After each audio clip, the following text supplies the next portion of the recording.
Olá, tudo bem com vocês? Eu estou bem, graças a Deus. Muito feliz por chegarmos ao nosso programa número 10 desse estudo Refletindo Kardec, aqui pelos canais da Sociedade Espírita Francisco de Assis, de Amparo aos Necessitados, a Cefam da cidade de Ponta Grossa. Como nós dissemos lá no início, esse estudo tem o objetivo de trazer de uma forma bastante simples, de uma forma objetiva, as lições trazidas por Kardec e as reflexões que Kardec nos propôs acerca de temas do nosso dia a dia, da nossa vida comum. E convidar a você para que, a partir desse nosso estudo, que é bastante superficial, busque dentro da doutrina espírita, das obras, dos estudos nas casas espíritas, aprofundar esses temas, aprofundar o seu conhecimento a respeito de cada uma dessas questões que nós levantamos aqui nos nossos estudos.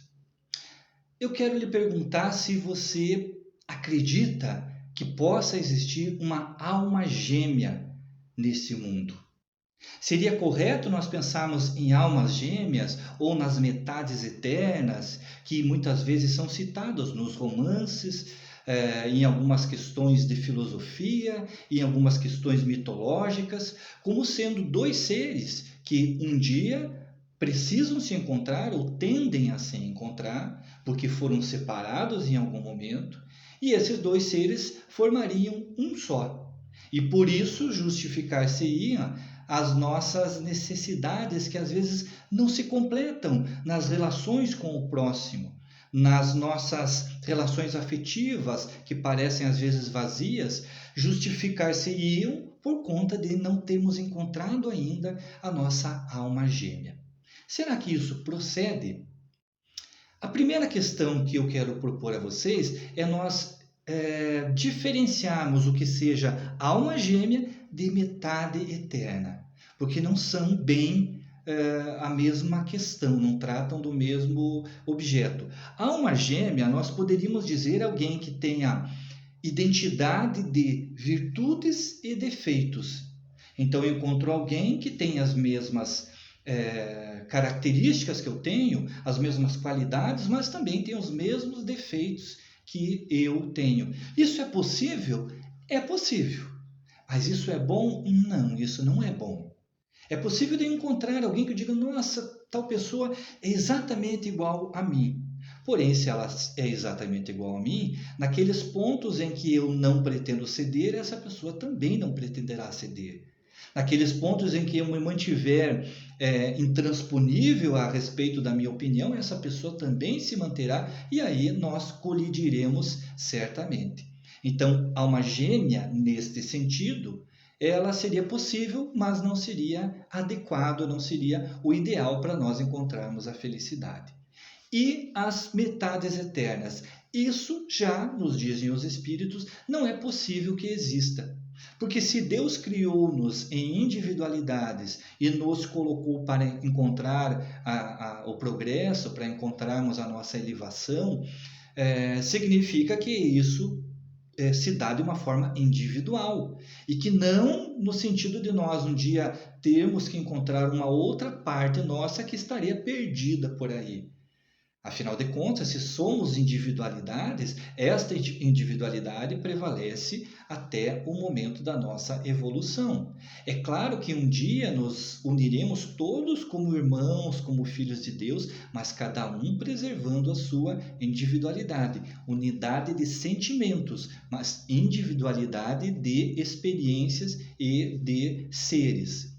O que seriam então as almas gêmeas? Que seria possível? Como é que a doutrina espírita, como é que Allan Kardec tratou desse tema?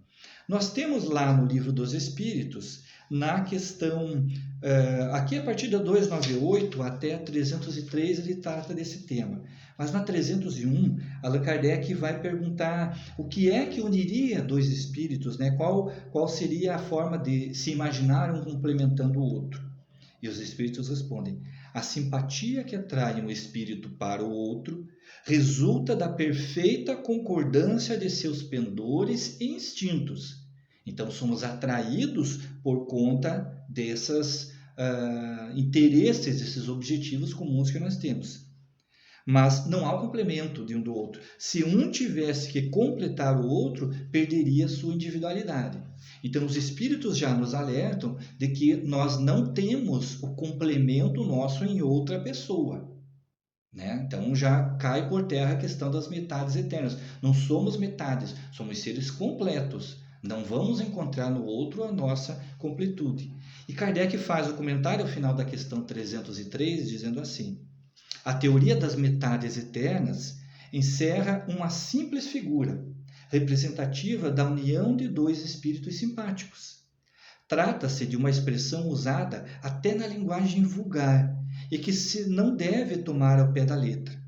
Não pertencem, de certo, a uma ordem elevada os espíritos que a empregaram. Necessariamente, limitado sendo o campo de suas ideias, exprimiram seus pensamentos com os termos de que se teriam utilizado na vida corporal. Não se deve, pois, aceitar a ideia de que, criados um para o outro, dois espíritos tenham que, fatalmente, se unir um dia na eternidade, depois de haverem estado separados por tempo mais ou menos longo. Então, Kardec alerta que a ideia proposta de metades eternas, se foi por algum espírito, surgiu de um espírito sem grande conhecimento, ou que talvez tenha se utilizado dessa expressão por fazer uma semelhança com o que ocorre no plano físico, mas que não seria justo, que não seria adequado imaginarmos que existe uma metade nossa perdida por aí e que nós precisaríamos reencontrar, seja durante a encarnação ou seja após a nossa desencarnação na vida espiritual. O que seria então possível nessa questão da alma gêmea? Seria tudo uma teoria? Seria tudo um conceito muito vago? O que nós vamos extrair dessas questões e do comentário de Kardec é que não exatamente da maneira do que nós pensamos, mas que existem sim espíritos próximos, espíritos familiares, espíritos que trazem, não na condição de alma gêmea, mas você pode até chamar de alma gêmea, mas trazem uma semelhança, uma proximidade, uma amorosidade que os faz se unir, os faz se sentir bem quando próximos e que muitas vezes nós podemos estar sentindo a falta, a ausência desses espíritos na nossa existência. Como exatamente?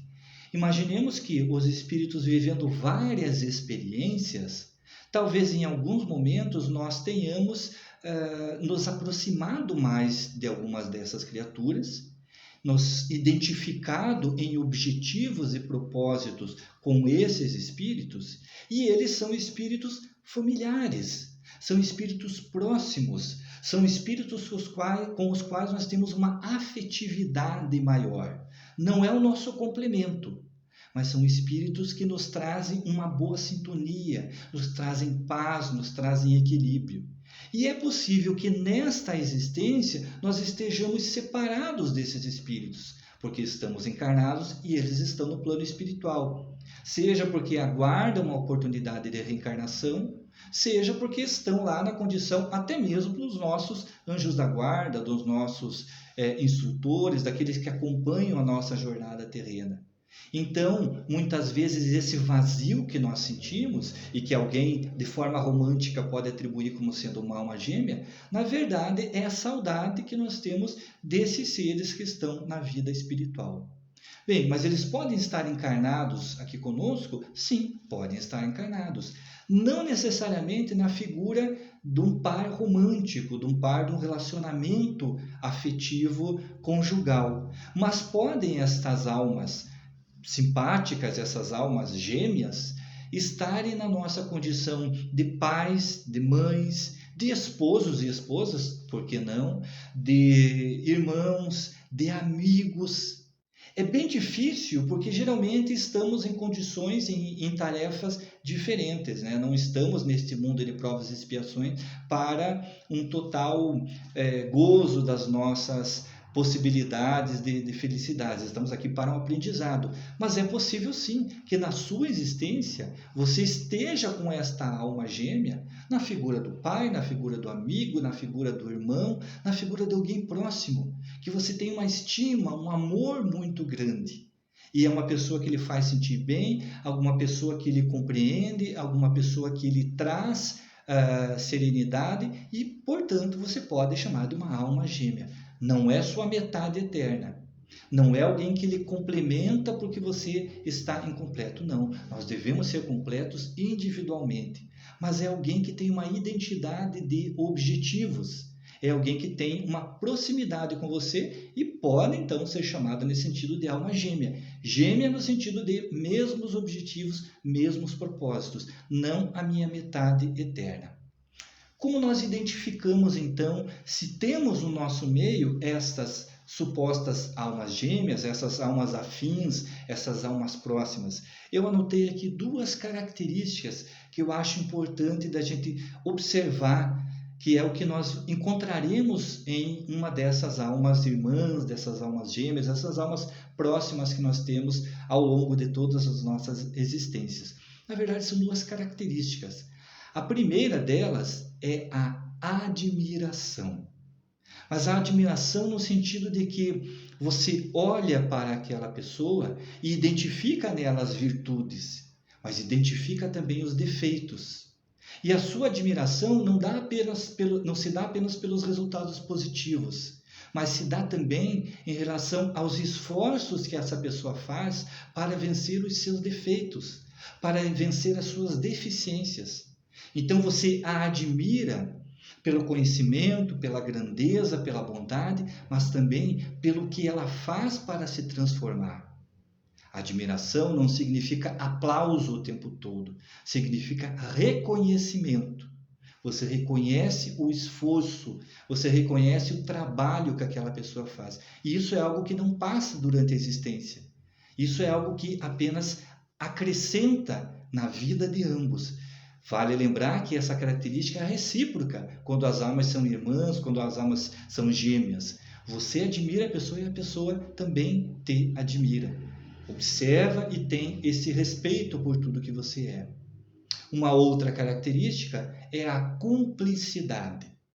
Cumplicidade no sentido de estar junto, de estar próximo, de dizer pode contar comigo, porque você sabe que a pessoa também faria o mesmo por você. Um pode contar com o outro o tempo todo, seja nas alegrias, seja nos momentos de dificuldade, nos momentos de tristeza. A cumplicidade se dá no sentido de abraçar o outro e seguir junto na jornada para estar próximo quando ele conseguir o êxito, mas também se ele tropeçar e precisar de um apoio. Vejamos então que o sentido de alma gêmea e que pode existir num casamento, pode existir num relacionamento de amigos, de pai e filho, qualquer relacionamento que nós estabelecemos aqui na Terra pode ser com alguém que se identifica como sendo essa alma gêmea, porque existe admiração e cumplicidade. Guarde bem esses 2 conceitos. Observe os seus relacionamentos, as pessoas que você ama, as pessoas que você tem um sentimento.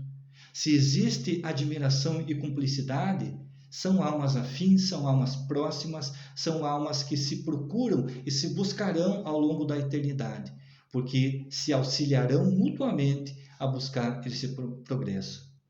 E aí, será que você tem alguma alma gêmea no seu círculo de amizades? Eu quero convidar você para refletir durante essa semana sobre uma palavra que eu citei aqui no meio, um termo que eu citei aqui no meio da nossa reflexão: anjo da guarda. Eu disse que essa alma gêmea pode estar muitas vezes exercendo a tarefa de cuidar da nossa existência, o nosso anjo da guarda. Ele está lá nos observando, nos orientando, nos intuindo, então está nessa condição de anjo da guarda. Mas diante de tantas maldades, de tanta dificuldade, de tantas pessoas que cometem equívocos, crimes, o anjo da guarda, ele está sempre pronto, está sempre próximo, até mesmo quando nós estamos cometendo algo equivocado? Será que quando você está cometendo aquela maldade que acha que ninguém está vendo, o anjo da guarda está vendo? Estamos sendo observados? Fica esse convite para a reflexão durante a semana. Nosso tema dos anjos da guarda. Uma boa semana para você, que Deus esteja no seu lar e até a próxima sexta-feira. Tchau!